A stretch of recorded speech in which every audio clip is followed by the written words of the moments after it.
Tengan muy buenas tardes. Este día veremos dos clases. La primera será mecanismos de defensa y posteriormente la relación entre mente y cerebro.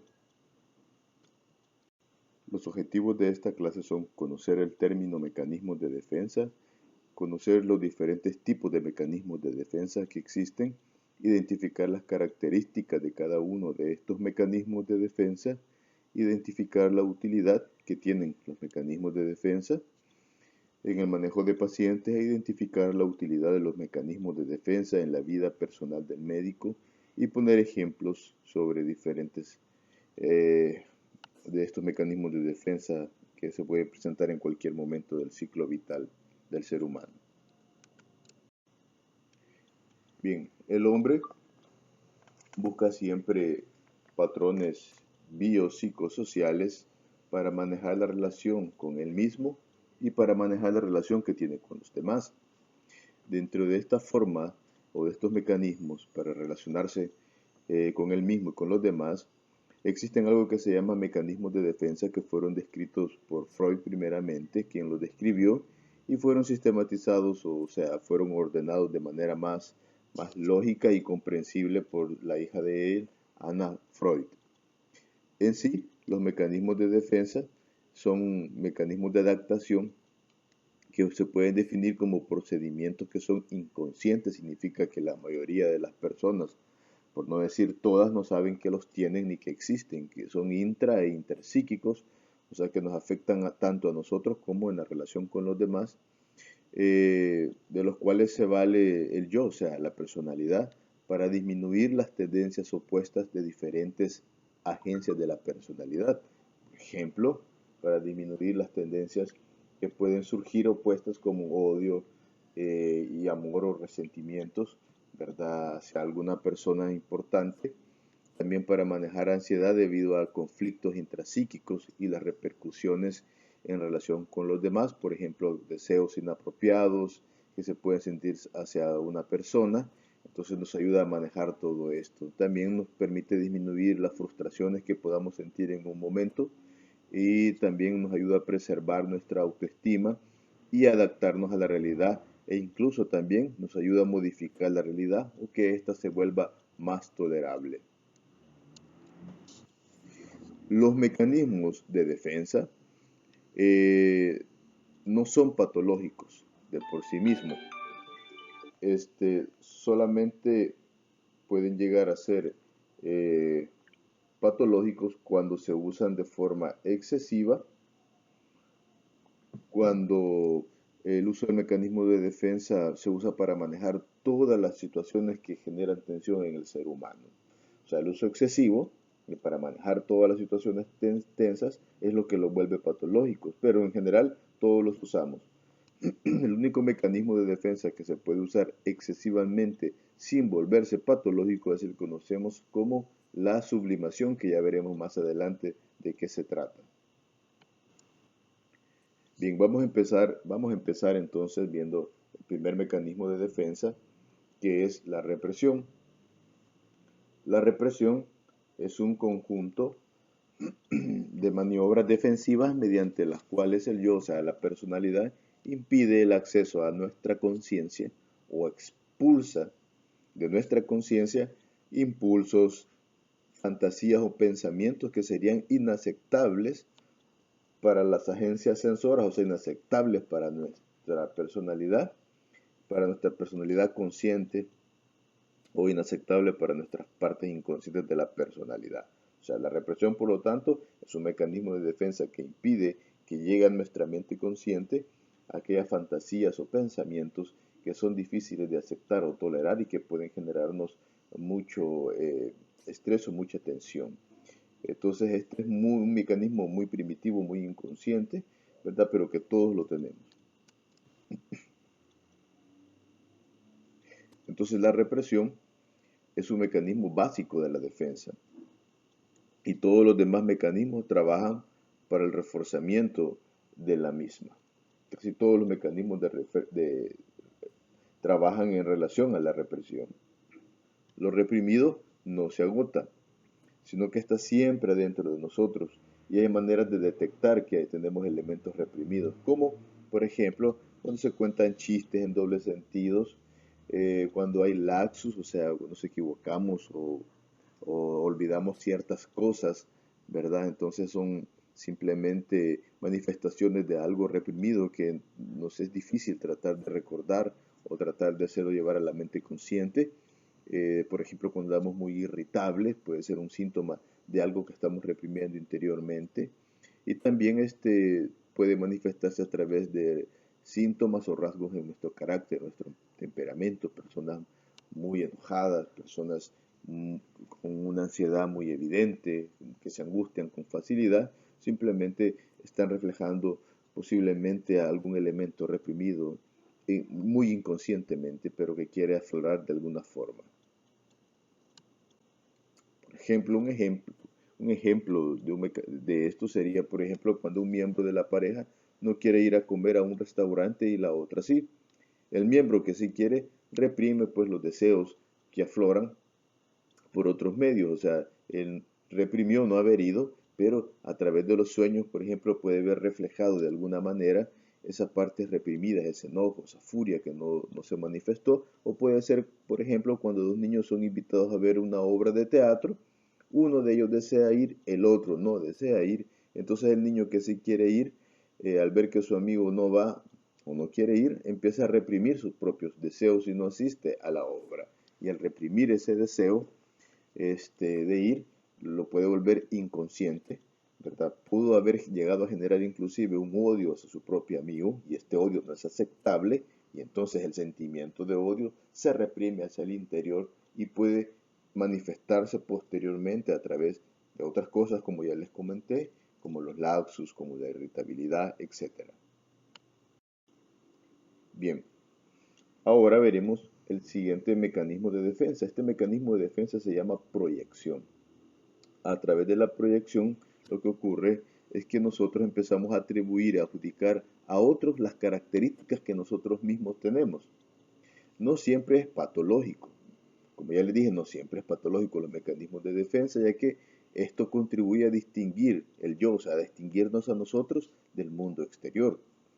Pero en algunas veces el problema que se da es cuando la persona empieza constante y con mucha frecuencia a poner los defectos que él tiene en los demás. Por ejemplo, un paciente neurótico se siente menospreciado y excluido por sus amistades, ¿verdad? Y él dice que los demás lo excluyen, que los demás lo desprecian, sin percatarse que con sus actitudes es realmente él quien motiva el rechazo y atribuye a los otros las actitudes negativas que en realidad se encuentran en él. Esa es la proyección.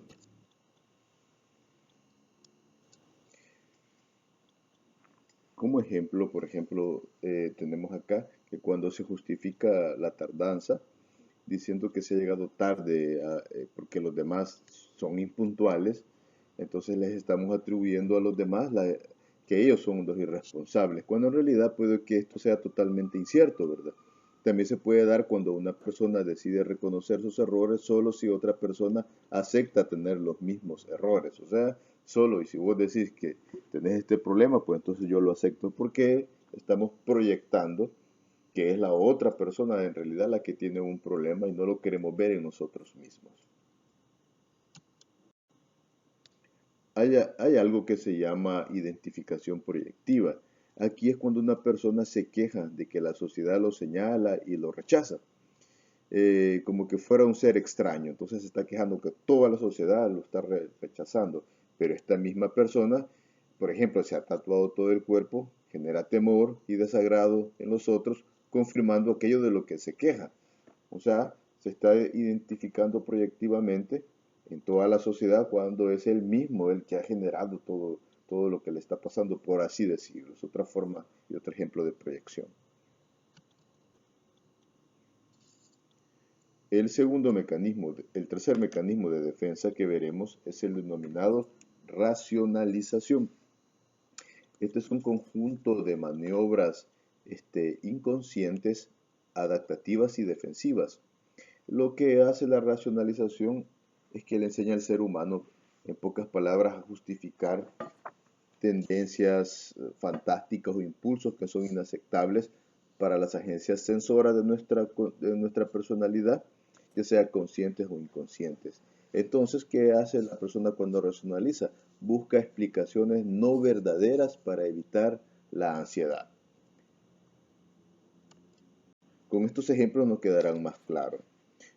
Cuando se pone, por ejemplo, un despertador pronto porque se tiene que hacer alguna tarea importante, ¿verdad? Como un trabajo, por ejemplo, y entonces suena el despertador, pero la persona dice, la verdad es que no es tan importante lo que tengo que hacer, seguro que me queda tiempo hacerlo luego, eh, cuando me levante, en vez de a las 5 a las 9 de la mañana. Esa es una racionalización, estoy racionalizando la conducta de no quererme levantar a la hora que yo había acordado.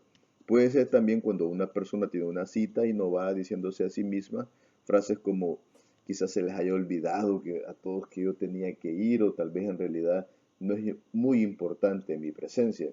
Simplemente está racionalizando su falta de responsabilidad y su falta de puntualidad. Entonces estos son ejemplos para que entendamos qué es la racionalización. Por ejemplo, otro ejemplo sería cuando un individuo neurótico se excusa de su forma de ser mediante explicaciones muy elaboradas de su pasado que le permiten justificar su forma de ser actual. Por ejemplo, el alumno que aplaza un examen importante para pasar la materia y lo justifica diciendo que lo que pasa es que a pesar de que estudió, al maestro no se le entiende nada, a pesar de que los demás compañeros sí entendieron. Simplemente estamos haciendo una racionalización, ¿verdad?, del fracaso que hemos tenido. El siguiente mecanismo de defensa se denomina compensación. La compensación es un conjunto de maniobras inconscientes, adaptativas y defensivas mediante las cuales la personalidad o el yo crea cualidades opuestas a las reales o también a las imaginarias o a las deficiencias imaginarias que la persona puede tener.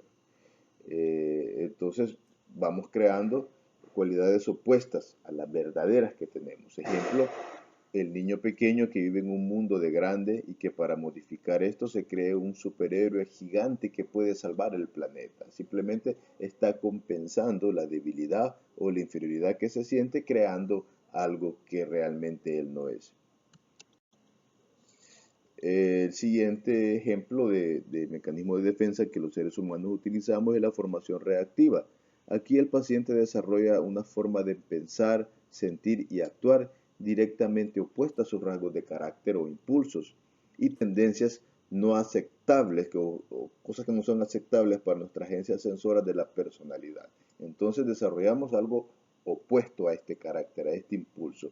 Ejemplo, una persona excesivamente limpia podría estar revelando una atracción hacia la suciedad, hacia la falta de pulcritud, por ejemplo. Entonces, de forma reactiva, lo que hace es simplemente tener un interés excesivo por la limpieza, porque es la forma o de defensa que tiene para luchar contra la verdadera atracción que es el vivir en el desorden o el vivir desaliñado o con falta de pulcritud, como ya les había dicho.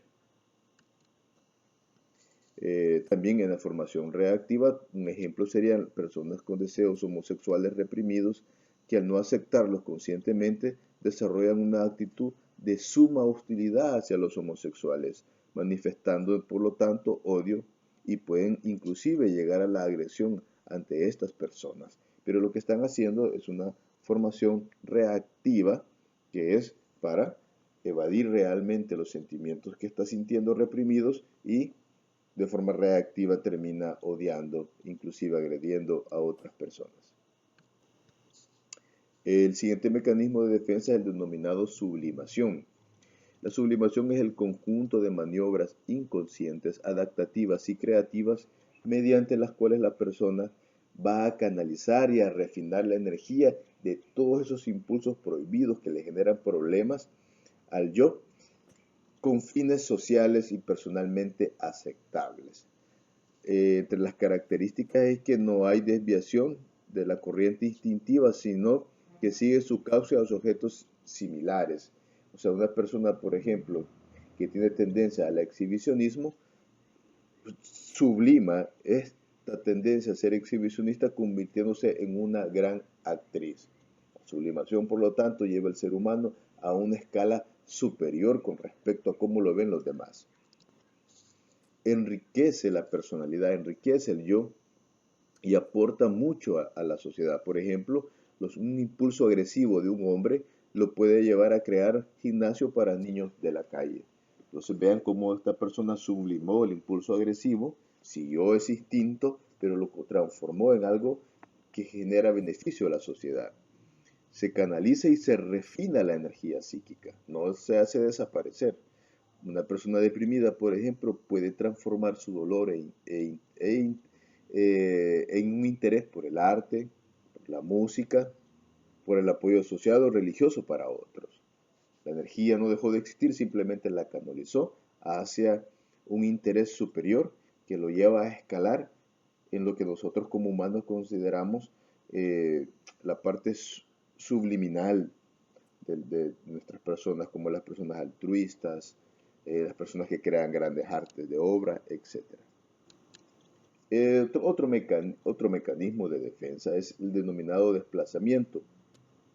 Estos procedimientos también son inconscientes y de esto se vale la personalidad o el yo para condensar en personas de afuera nuestros problemas internos, como una manera de ubicarlos, manejarlos o huir de ellos. Entonces el desplazamiento y la evitación son mecanismos específicos, por ejemplo, de las fobias.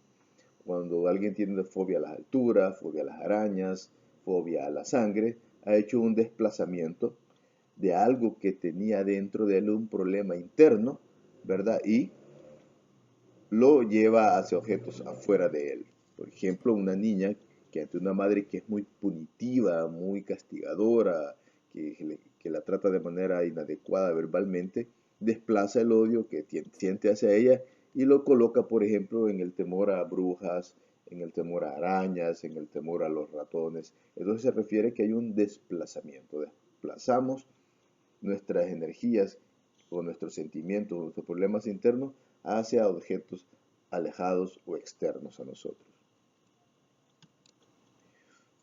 Otro ejemplo sería las personas que se obsesionan pensando que tienen una enfermedad y aunque no tengan, empiezan a sentir los síntomas, puesto que tienen una manipulación psicológica que hace reaccionar al cuerpo como si la enfermedad existiera. Entonces estamos simplemente desplazando un impulso inapropiado, un pensamiento inadecuado hacia la creencia de que tenemos algo y lo desplazamos hacia nuestro propio cuerpo, como podría ocurrir en los trastornos por somatización o la hipocondría. El siguiente mecanismo de defensa utilizado es el que se denomina la regresión. Estos son, igual que todos, inconscientes, eh, pueden ser adaptativos, también pueden ser defensivos, por medio de los que determinamos aspectos de la personalidad, o nuestros aspectos de la personalidad determinados retornan a periodos anteriores que ya habíamos superado.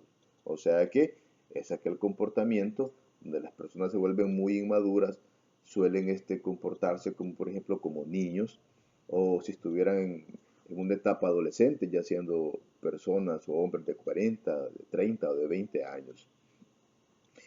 Por ejemplo, jugar con carros, bailar ante episodios de tensión, por ejemplo, hacer berrinches, etcétera. Esto se considera un mecanismo de defensa de tipo regresión que lo que trata de hacer es, como ya les dijimos, que la persona trate de adaptarse al problema interno que está viviendo. Otro mecanismo de defensa es la negación. La negación permite que el individuo vivencie situaciones contradictorias sin que este conocimiento llegue al área de la acción. Es cuando estamos ante cosas que nos generan muchas molestias, ¿verdad? Pero vamos a tender a negarlas, a que no existen. El individuo actúa como que las cosas nunca hubieran sucedido o como que no tuvieran importancia. Esto permite no sufrir y no tomar decisiones importantes que sean dolorosas. Por ejemplo, un paciente con un infarto que decide hacer aeróbicos después de salir del hospital. Está en una completa negación, no quiere aceptar lo sucedido o no le está dando la importancia que esto merece. ¿Para qué? Para no sufrir, para no sentir dolor de saber que puede volver a sufrir un infarto o podría inclusive fallecer de un momento a otro. Entonces prefiere negar la realidad, como ocurre con muchos pacientes diabéticos, por ejemplo, que siguen comiendo cosas, carbohidratos, dulces, sodas, a pesar de que ya se les recomendó no hacerlo. Bien, hay algunas defensas que se pueden clasificar como maduras. ¿Cuáles son las defensas maduras? El altruismo es una defensa madura, que es un servicio a los demás, muy cercano a la sublimación, que también es una defensa madura, donde la gratificación de impulsos y deseos eh, por algo que nosotros queremos inmediatamente es transformado socialmente en algo aceptable. Otra defensa madura es la supresión, que es cuando posponemos la atención de un impulso o un conflicto, ¿verdad? Y el malestar es minimizado. La supresión es cuando deseamos algo para allá, por ejemplo, ir a la playa, ir a disfrutar, pero suprimimos este deseo debido a que sabemos que tenemos que ser responsables y estudiar para nuestro examen. Estas tres defensas eran maduras, pero también hay defensas que se consideran inmaduras. Por ejemplo, lo que se conoce como paso al acto, o sea, actuar de manera impulsiva para no enfrentarse al afecto subyacente. Un grito espontáneo, una amenaza, pitar rápidamente a alguien que nos rebasó de forma inadecuada, se llaman paso al acto, o sea, es una defensa inmadura, impulsiva, ¿verdad?, de cómo reaccionar ante el enojo o el odio. Otra defensa inmadura es la introyección, que es cuando internalizamos en nuestro interior cualidades de un objeto para evitar o controlar la agresividad, ¿verdad? No es inmadura porque empezamos a introyectar a nuestros compañeros, a nuestros profesores de una manera frecuente y constante y terminamos por no ser nosotros mismos, sino por ser otras personas. Otra es la conducta pasivo-agresiva, que donde la pasividad es realmente una agresión. Se puede ver esto en el masoquismo, por ejemplo, donde la persona es pasiva, pero en realidad guarda mucha agresión dentro de sí. O, por ejemplo, cuando se le pide a alguien que haga un informe y dice, sí, mañana temprano va a estar y no hizo el informe. Está siendo pasivo-agresivo. También la proyección delirante es una forma inmadura que consiste en atribuir pensamientos o motivos que uno no puede o es incapaz de aceptar y las transferimos a otras personas, como pensar que todo el mundo lo odia, cuando el que odia a todo el mundo es uno mismo, por ejemplo. También la regresión es totalmente inmadura y cuando volvemos a periodos anteriores ya superados, ¿verdad? Que ya habíamos logrado superar esas etapas de la vida y debido a tensiones, ¿verdad? Regresamos a eso. También puede ser para conseguir alguna gratificación, que se nos vea, sentirnos que somos valiosos en el mundo. La somatización también es inmadura, que es la conversión en síntomas somáticos, dolores de cabeza, adormecimientos de las manos, temblores en el cuerpo súbitos sin explicación alguna. Existen también lo que se denomina como las defensas neuróticas. En estas tenemos el desplazamiento, o llamado catexia, que es cuando la energía la vamos a poner en algo afuera de nosotros, o nuestros temores o miedos los vamos a desplazar hacia un objeto o persona, como habíamos dicho en las fobias, miedo a las alturas, a la sangre. Es una conducta inadecuada que realiza un individuo para poder compensar la falta de satisfacción que se debería de haber producido por estas mismas conductas.